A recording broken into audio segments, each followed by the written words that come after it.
ಘಟನೆಗೆ ರಾಜ್ಯ ಸರ್ಕಾರವೇ ಸಂಪೂರ್ಣ ಹೊರೆ ಹೊರಬೇಕಾಗಿದೆ.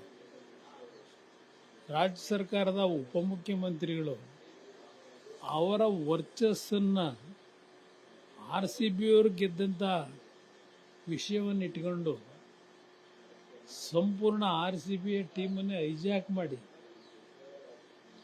ಅವರೇನು ಬೆಳಗ್ಗೆಯಿಂದ ಶೋ ಮಾಡ್ಕೊಂಡು ಹೊರಟರು. ಆ ಒಂದು ಜನಸಾಮಾನ್ಯರಿಗೆ, ಕ್ರೀಡಾ ಅಭಿಮಾನಿಗಳಿಗೆ ಸರಿಯಾದ ರೀತಿಯ ವ್ಯವಸ್ಥೆಗಳನ್ನು ಮಾಡಲಿಲ್ಲ. ಇವರ ಕುಟುಂಬ ವರ್ಗಗಳು RCBಯ ತಂಡದ ಜೊತೆ ಫೋಟೋ ತೆಗೆಸ್ಕೊಳ್ಳೋದು, ಅವ್ರ ಹತ್ರಕ್ಕೆ ಹೋಗ್ತಕ್ಕಂಥದ್ದಕ್ಕೆ ಎಲ್ಲ ಇವ್ರಿಗೆ ಏನೇನು ಬೇಕೋ ವೇದಿಕೆ ಸಿದ್ಧ ಮಾಡ್ಕೊಂಡ್ರೆ ಹೊರತು ಆ ಒಂದು ಲಕ್ಷಾಂತರ ಕುಟುಂಬದ ಆ ಕ್ರೀಡಾ ಅಭಿಮಾನಿಗಳಿಗೆ ಇವರೇನು ರಕ್ಷಣೆ ಕೊಡ್ತಕ್ಕಂಥ ಕೆಲಸ ಮಾಡಲಿಲ್ಲ. ಉಪಮುಖ್ಯಮಂತ್ರಿಗಳ ನಡವಳಿಕೆ ಯಾವ ರೀತಿ ನಡ್ಕೊಂಡಿದ್ದಾರೆ, ವಿಧಾನಸೌಧ ಮುಂಭಾಗದಲ್ಲಿ ಮುಖ್ಯಮಂತ್ರಿಗಳ ಸಮ್ಮುಖದಲ್ಲೇ ಕೆಲವರು ಕುತ್ತಿಗೆ ಪಟ್ಟು ಹಿಡಿದು ತಳ್ತಕ್ಕಂಥದ್ದು ಇದೆಲ್ಲ ಮಾಡ್ಕೊಂಡಿದ್ದಂಥ ವ್ಯಕ್ತಿ. ಎಲ್ಲ ರಕ್ಷಣಾ ಇಲಾಖೆ ಜವಾಬ್ದಾರಿ ಅವರೇ ವಹಿಸ್ಕೊಂಡಿದ್ರು, ಟಿವಿಗಳಲ್ಲಿ ನೋಡ್ತಾ ಇದ್ದಾರೆ.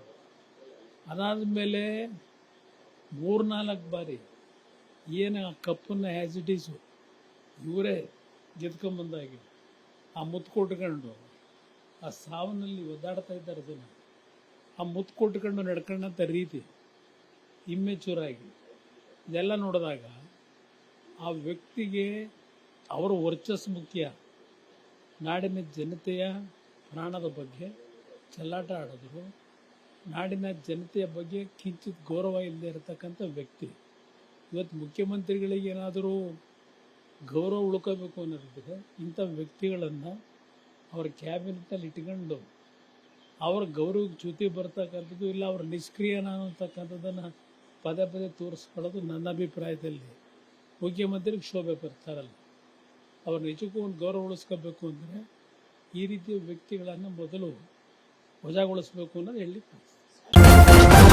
ನ್ಯೂಸ್ ಫಸ್ಟ್ ನಿರ್ಭೀತಿಯಿಂದ ನಿಮ್ಮ ಪರವಾಗಿ.